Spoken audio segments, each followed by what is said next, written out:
What was the main things that happened in life that shaped this trauma? My father, mostly, I'd say.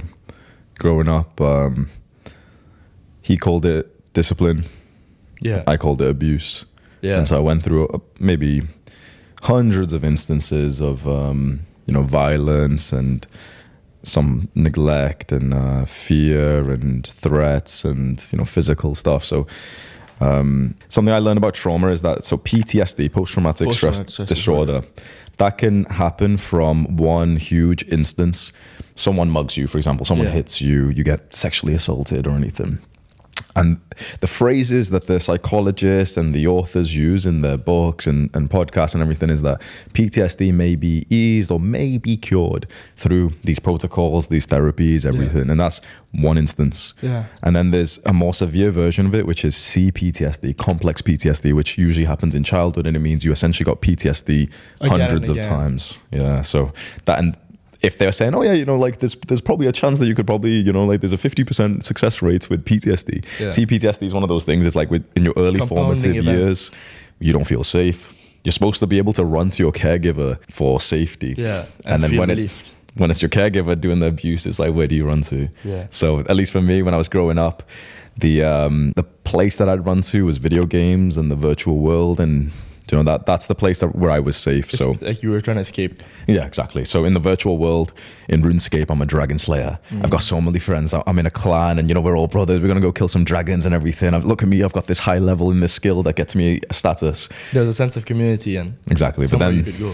In the real world, I'm this kid who's like, getting hurt and everything. Yeah. So this was my early life experience, and I don't want to have, a negative identity. Oh, woe is me, I'm a victim and everything. I've never saw myself as a victim, but recollecting over my life recently, because I'm writing a book, I'm writing about like my early childhood experiences, and there's like one instant comes to mind, so I'm writing about that, but then another instant comes, and then another, and another, and another, and another, and another, and then you start realizing, oh, this, like there's a lot that you went through. Yeah. And I'm sure like writing must be the craziest experience, because you have to really work through all that stuff. But I think that there's like a beauty in that, because like as you're writing it, you're kind of like letting it go to a certain extent. I mean, I'm sure it's extremely hard to fully let go of these events, but I'm sure it helps in kind of like moving on from that, and working through the like understanding what happened and the emotions and basically the whole situation. I know that that's something that a lot of children suffer with, and it sucks. But how's the relationship with your dad now? Would you say it's totally different? So I grew up and he was the dominating,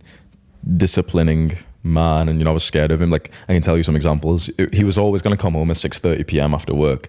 So 6:29 p.m. I take a book and just go sit in the toilet, lock the door, sit on the floor for like an hour. Because if he comes upstairs, usually he'd go check where I am. Usually I'd get a beating for, in my opinion, no reason. I'm a 6-year-old or something. He maybe had a stressful day and stuff. Yeah, but if I'm hidden away for like 20 minutes, it's almost like he's forgotten me. Okay, he's just drinking downstairs. Usually that means I'm kind of fine. Or maybe maybe he'll do another round upstairs at like 9 p.m. to check my homework planner, slap me for some reason, because like, there's a homework due tomorrow, and that's like punishable for some, do you know what I mean? So I went through some stuff, man. And literally just like go hide in the toilet for an hour. Before he comes home. I'm allowed 1 hour of video games. So it's like, that's okay, fair enough, 1 hour, sweet. But for the rest of the day, through school, through everything, I'm thinking about the virtual world. I can't, I'm disassociating in classrooms, teachers talking right now. I can't even like listen to her properly. My mind is elsewhere. We've got a homework assignment to read this book. I can read barely one sentence before my mind disassociates. So it's like, I couldn't read up until age 22, 23. Obviously I can read English, no problem, but like I couldn't actually like read more than a couple sentences without disassociating. I think video games are especially like extremely addictive. Yeah. They can really rob you of your attention. Yeah, totally. So even like when you're not playing just the whole day, it's just going on in the back of your head. So me and Sam said this. I said to him just randomly, it ended up being like a quote that we like, which was that we started with gold skinned guns, like on Call of Duty, and then we move on to Rolexes, to fancy cars. As boys, as men, even before puberty, as just males, we just wanted status. We always did. Signaling. And it was just so interesting because it's just normal. Oh, you're a kid, you want to get the gold gun, you want to get the cape on Minecraft, you want to get like the dragon scimitar on RuneScape, and you think that's just what you do, but then you realize it's because of status. It is built inside of us, and it's quite malicious how it happens on video games, because they kind of understand the male desire for status, for brotherhood, for competition, for domination, and they invite all these things into this video game, which essentially gives video games are 50-50 male and female these days, but for at least for the boys, it gives them a place to seek status away from the real world. And then it gets into this cycle, this trap where now they can't even like leave because, you know, like I said, in the video game, they got the gold skin gun. But why would they ever want to turn on the real world where they're not nobody? Exactly. So when guys come to me and they're trying to quit video games, because that's a lot of my work is, you know, these bad habits that we've gone into, we know that, you know, it can be fine sometimes in moderation, but the issue is like, it's very hard to moderate something that's purely addictive. The transition period from being a gamer to not a gamer is very difficult because generally that means that their real life isn't that great to begin with. So they have a lot of work to do basically. Yeah. Damn. And then how, just as we're wrapping up the topic about your dad, how did you work on resolving that issue and how's the relationship now? I discovered what mental health was when I was 23 years old. I just stumbled upon... It's actually pretty late, you know? That's the issue in society.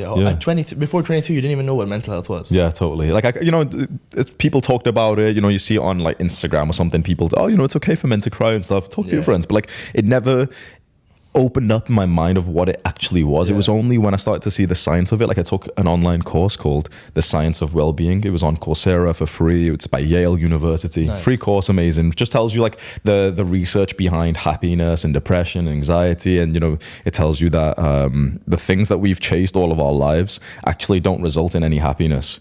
So good job, good money, good house, even marriage, even body transformations, literally, and good grades, all these things that we actually, like, you know, our perceived happiness score once we achieve that thing is very high. And then when you actually do achieve the thing, the marriage, the good grades, barely significant, and usually it goes back to baseline. So happiness, marriage is that, the 2-year honeymoon, and then goes back to baseline. Good body's that, everything, you adjust to everything. There's the weird things that improve your well-being and happiness are things that we weren't taught in school. It's meditation, kindness, gratitude, it's social connection, it's being out in nature, it's exercise, good sleep, and good diet. They're the only things, and competition, mostly for men. They're the only things that actually have been like scientifically shown to improve happiness. Not just like quick doses of dopamine. That's what they teach us in school. Yeah, well, that's not even happiness. The bad habits that lead to some kind of like pleasurable, positive feeling. It's not really real. You know, people say like, "Oh, no, video games make me happy." No, not really. Short-term happy, and then long-term sad. Yeah, there's always. So Andrew Huberman says that there's always like a peak and then a drop, specifically a drop below the baseline when you do any of these like bad habits, which essentially means that, okay, you might feel good right now playing video games, drinking, smoking weed, eating junk food. Yeah, it will give you some kind of high, but you will go down after that, and not just to where you were before, but to actually be low. And now if you do that every single day for 4 hours a day, for 6 hours a day, every day for years, eventually your baseline is so low that now we're having some significant problems. Depression. Yeah. And it makes a lot of sense because as you do it again and again, obviously now you do it and then you feel guilty about it, you feel sad, so now you're looking for distractions, so again you get on the video games, and then it's like just a loop. Yeah, when you feel bad about watching porn and you berating yourself and you want a little bit of comfort from this negativity, then the place you go to for comfort is porn. So it's a very bad cycle to get into. Yeah, that's crazy. And did you ever like go up to your dad and were you like, I forgive you, and yeah, you're saying. So I discovered the mental health course, and it talks about gratitude, and this was the thing that changed it all for me, at least for my relationship with my father. The most beneficial thing I've done is meditation, and that, you know, how I said the dissociation, like that got cured for me with meditation. But with gratitude, that was the thing that resolved my family issues, at least on my side. That this lecturer in this online course, she gave out this task to journal about some things that you're grateful for, and eventually I took like another course that said, oh, you know, like another form of gratitude practice is to write a letter of gratitude to someone, and to specifically try and do it to someone that you have some problems with. So I chose my father, and I'm sat there with an empty page, hating him, swearing at him in my mind, thinking, no, what have I got to be grateful for? Do you know what I mean? Like he abused me, he was violent towards me, he was violent towards my brother, my sister, my mom. I've hated him my entire life. Never once thought a positive thought about him. But then doing this practice with this empty page in front of me, and then I started to write, okay, you know what? I've just started to work full-time jobs. I'm 23 years old at this point. I'm 25 now. And working full-time sucks, bro, especially for a job that you don't want. So I'm thinking, wait, my father's worked more than full-time, like 2 jobs most of his life to provide for us. My mother is a housewife, so she doesn't work. It's very traditional. He's putting in work, so I'm grateful that he's worked so hard. And then, you know, I start to like, I don't know where this came from, but I start to see the privilege that I've had, that I grew up in the UK. And I've went to good schools. I've graduated with a psychology degree. My brother's graduated. Yeah, brother's graduated with medicine. He makes a lot of money. My sister graduated with politics. Wow. And I started to think, wait, my dad always said this, like his goal was to get his children through a British education. It was always the reason why we moved to the UK. And I think, wait, he accomplished that. So I wrote, okay, I'm grateful that we got a British education. Because I started to wonder, okay, where would I actually, I never felt grateful for being in the UK. Oh, the weather's, you focus, the weather's bad. Yeah. But then I started to think, wait, where would I be right now if I didn't go there? If I was still in Pakistan and, my English was 20% worse than it is, and, all of this stuff. And I started to think, wait, opportunities, the network, even like culture. Yeah, even like social media and like just technology as well. It's not as advanced. And yeah, totally. And the education's probably the biggest part of it, at least in my perception. And specifically, I thought this story that my dad told me, which was that to get us into the UK, it was extremely difficult. Like I started to think, okay, how did he actually manage? So we were born in Pakistan. We didn't have visas or passports or anything. So how did we go from there to there? Do you know what I mean? And then I messaged him once and I'm grateful that you brought us to the UK, so many opportunities. And I don't ever talk like that to my dad, right? And he replied back with like 20 messages. Wow. And the first message he wrote back was, in Pakistan, I had 500 men working below me who called me sir, and I had high status, a really good job that I liked. In the UK, I've worked as a labourer for 20 years. He works as a taxi driver. He's been beaten up by people who racist guys get in the taxi drunk, they beat him up. And so every now and then, like every 6 months, he comes home with like bloodied up face and shit. Yeah. He's worked in a corner store, same things. You see the worst of British society when the guys are coming in to buy alcohol. They don't have ID, they're 17 years old, so they start throwing shit on the floor. I remember I used to go to the corner store sometimes to help my dad with some things and spend time there. And people, like older guys from my school or something, they would come in and be racist. Oh, you smell like curry. He's seeing this shit and like, it only just hit me. It's like, why was he working the sacrifices? You don't really, like, at least I, for a long time, didn't really think, why is he here? Yeah. Well, because of me. It's not like he wants to work this job. He's here because of me. And then, I'm getting really emotional messaging him.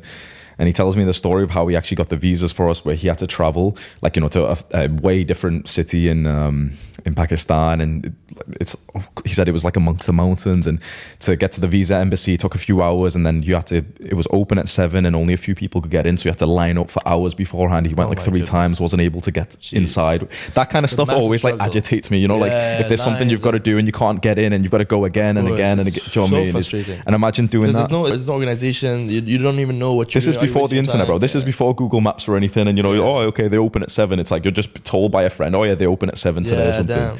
And he told this story, which I told Sam recently, that he would line up amongst all these guys to try and get in, and he would always see richer, more successful people drive up with their drivers around 6:55, get out and then trade places with their servants who had been waiting for them. Essentially, they had outsourced the position in the line. And my dad would see it and everything. He eventually gets like a 6-month visa, but he wanted a 3-year one. And, he argues with them and everything, eventually gets the visa, then eventually travels to the UK, sees that it's good there, organizes it all. And I'm like, and you had no family in UK before. So nothing. He's just thinking about this place, like a fantasy, like UK, and he doesn't know what's going to be there. And he's just like, I need to go there. Just massive risk. Leaving all his generations have just been there, his forefathers, and in Pakistan, and everyone's probably looking at him like, why are you going to UK? Or, what are you doing? The status, it's interesting we spoke about status before this, because the status hit that he took for me, because he was really well up in Pakistan, literally guys calling him sir. He was high up in a paper mill as an engineer and everything.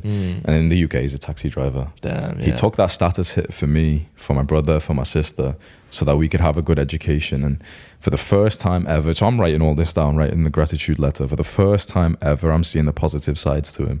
And that changed my perspective completely, especially because I was working a really low-end full-time job. I was working in customer service. So I hated my life and everything.